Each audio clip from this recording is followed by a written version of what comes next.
Waalaikumsalam Bu Sri. Apa kabar hari ini? Alhamdulillah baik.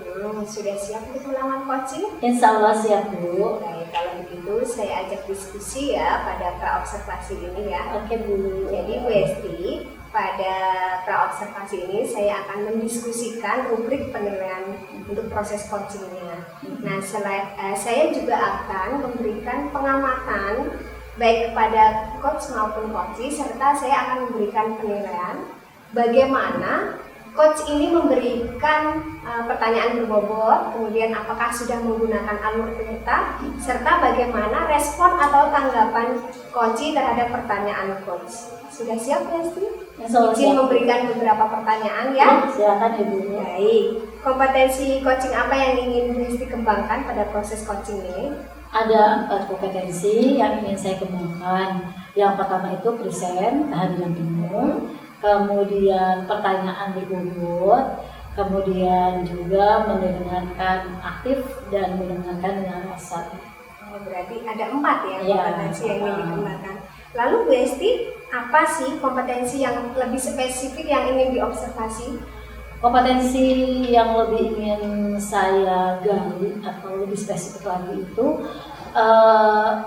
pertanyaan berbobot gitu, dan mendengarkan merasa gitu. Jadi 2 kompetensi itu yang saya ingin gali lebih dalam. Baik Bu Esti, apakah indikator ketercapaian dari tujuan pengembangan yang diinginkan tadi? Jika coachee dia dapat menemukan solusi dari permasalahannya dengan pertanyaan-pertanyaan berbobot yang saya ajukan itu.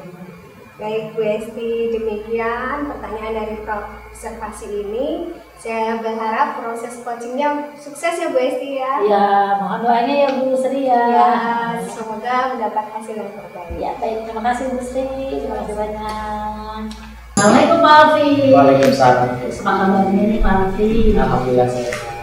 Pak Alfi tadi dengar ada yang mau dibicarain dengan saya. Ya betul. Apa tuh Pak Alfi?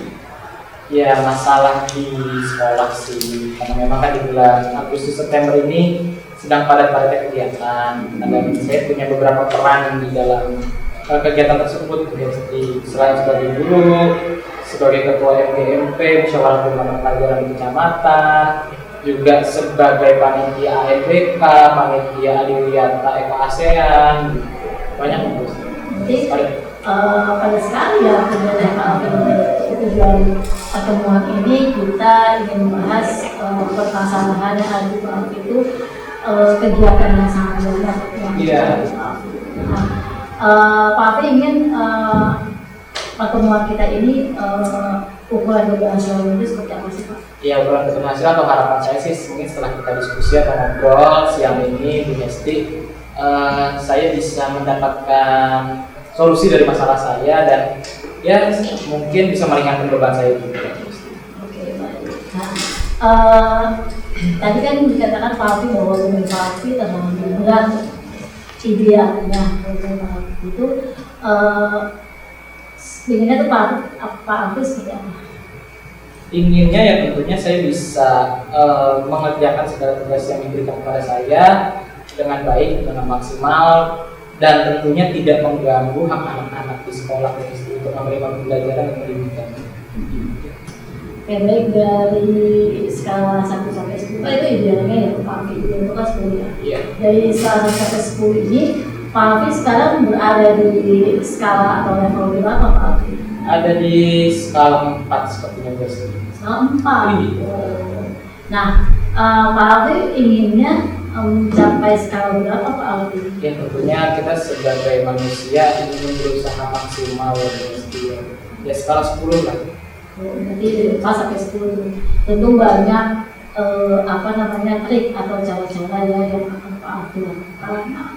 Untuk mencapai level 10 itu kira-kira Pak Alfi ingin seperti apa, kekuatan apa yang Pak Alfi ingin, yang Pak Alfi miliki? Kan dari 4 sampai 10 kan dari 6. Ya. Dari kekuatan apa yang Pak Alfi miliki? Ya mungkin kekuatan dari manajemen yang saya harapkan bisa saya peroleh dari manajemen dengan saya membuat jadwal atau lini masa atau istilahnya timetable gitu, dan itu bisa menjadi acuan saya untuk beraktivitas sehingga jadwal yang saya buat itu tidak berbenturan lah dan tidak ada yang ditinggalkan, bisa berjalan bersama-sama gitu. Baik, berarti tadi membuat tim manajemen ya, kemudian membuat rencana dan membuat masa, juga membuat jadwal. Nah itu dari rencana itu mana yang paling prioritas Pak?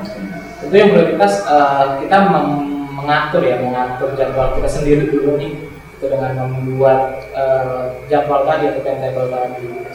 Berarti membuat jadwal itu prioritas utamanya Pak. Nah kira-kira membutuhkan waktu berapa lama Pak Alvin? Kalau untuk membuat jadwalnya saja sih sebenarnya itu terus berjalan karena kan jadwal itu dinamis, kita sebagai guru terkadang tiba-tiba ada undangan rapat atau tiba-tiba diundang-undang bimbing anak untuk apa yang tidak kita jadwalkan. Cuma kalau untuk membuat jadwal secara mungkin ya 2 hari lah bisa dengan terkoordinasi juga dengan pimpinan langsung. 2 hari untuk koordinasi. Apa ukuran keberhasilan dari rencana Pak Alvin membuat jadwal itu? Ya, ukuran keberhasilannya tentu saya bisa menjalankan yang sudah saya susun dengan baik, dengan komitmen, dan tentunya tadi tidak meninggalkan hak-hak murid gitu. Oh, baik, bagus sekali itu Pak Alvin. Nah kemudian bagaimana kan kita tentu tahu ya Pak Alvin sudah membuat jadwal ini, terus tadi Pak Alvin bilang kan nanti takutnya ada rapat dulu apa segala macam, itu kan termasuk gangguan. Nah kira-kira bagaimana cara Pak Alvin untuk mengatasi gangguan atau permasalahan tersebut? Ya, untuk mengatasi gangguan sih Bu Esti kan kita dalam mengerjakan tugas-tugas ini nggak sendiri ya. Kita tentunya punya tim, kita harus kolaborasi. Mungkin kalau tanggung jawab saya sebagai ketua MBMP ya saya koordinasi dengan pengurus yang lainnya, kalau bisa meng-cover saya, atau ketika saya menjadi pembina OSIS juga bisa koordinasi dengan anak-anak OSIS gitu, atau dengan rekan sejawat ketika saya harus meninggalkan kelas, intinya kolaborasi sih. Ya, berarti berkoordinasi dengan rekan-rekan sejawat dan Pak. Sekarang apa komitmen Pak Alvin untuk rencana tersebut? Kalau komitmen ya tentunya saya perlu mengakuti apa yang saya sudah susun, yang saya buat, ya supaya tidak berbenturan sih dengan pada kegiatan itu. Nah, siapa yang bisa membantu Pak Alvin untuk menjaga komitmen itu? Ya, kalau untuk yang membantu saya banyak. Kalau di rumah mungkin bisa saya minta tolong istri saya, bagaimana caranya ya. Saya akan ceritakan nih, saya punya agenda begini, saya jadi tanggung jawab, saya punya tanggung jawab seperti ini, gitu. Membantu mengingatkan. Mungkin kalau di sekolah juga ada rekan-rekan guru di bahasa Indonesia gitu yang dekat dengan kita untuk kita minta ingatkan juga. Mungkin Bu Hesti juga sebagai atasan saya, sebagai supervisor saya juga bisa mengingatkan saya gitu. Iya, berarti dari pihak keluarga, kemudian rekan guru dan juga pimpinan ya Pak Alvin yang akan membantu. Nah, terakhir nih Pak Alvin, bagaimana dengan tindak lanjut ke depannya Pak Alvin? Ya, tindak lanjut ke depannya sih ya kita menjalankan apa yang sudah disusun dengan sungguh-sungguh gitu, dengan baik, dan tentunya tadi kita juga harus bekerja sendiri, kita kolaborasi. Bu Esti pun kalau melihat saya keluar dari jalur yang sudah saya susun, silahkan mengingatkan saya, Bu Esti, begitu sih. Ya. Baik, terima kasih banyak Pak Alvin. Semoga semua permasalahan tersebut diselesaikan. Saya nanti 2 hari ke depan, dan kita 2 hari ya Pak Alvin ya, nanti 2 hari ke depan nanti kita share dengan Pak Alvin. Baik. Terima kasih Pak Alvin. Assalamualaikum. Assalamualaikum Bu Esti. Waalaikumsalam Bu Sri. Alhamdulillah kita berjumpa lagi. Bagaimana perasaannya?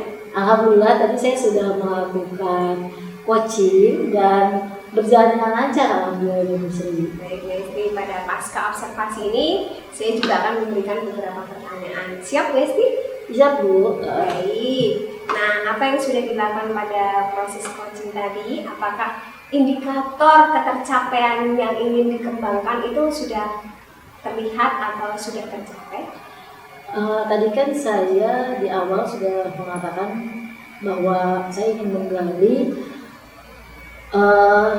mendengar dengan rasa dan juga pertanyaan berbobot dulu. Nah tadi ketika coaching saya melakukan dengan menggunakan alur kita Bu, dan alur juga dengan alur itu membuat coaching merasa nyaman sehingga dia menyampaikan permasalahannya kemudian menemukan kembali solusinya. Iya Bu Hesti, saya juga melihat nih berdasarkan hasil catatan observasi saya, tadi proses coachingnya sudah berjalan dengan baik, kemudian Bu Hesti juga sudah menggunakan alur Tirta dengan baik, kemudian Bu Hesti memberikan pertanyaan yang berbobot sehingga tadi terlihat bahwa coachingnya itu merasa nyaman, kemudian coachingnya itu mampu menggali potensinya dari pertanyaan berbobot itu sehingga coach bisa menemukan solusi ya atas permasalahannya gitu. Baik Bu Hesti, kompetensi apa lagi yang ingin dikembangkan berdasarkan hasil melakukan coaching yang barusan dilakukan? Saya ingin menggali lebih dalam lagi mengenai proses kita ini Bu, supaya di kedepannya nanti saya dapat melakukan coaching lebih baik lagi. Terima kasih Bu Hesti, semoga sukses yang menjadi harapan Bu Hesti dapat tercapai. Ya, sama-sama Bu Sri, terima kasih banyak. Assalamualaikum Bu Hesti. Waalaikumsalam.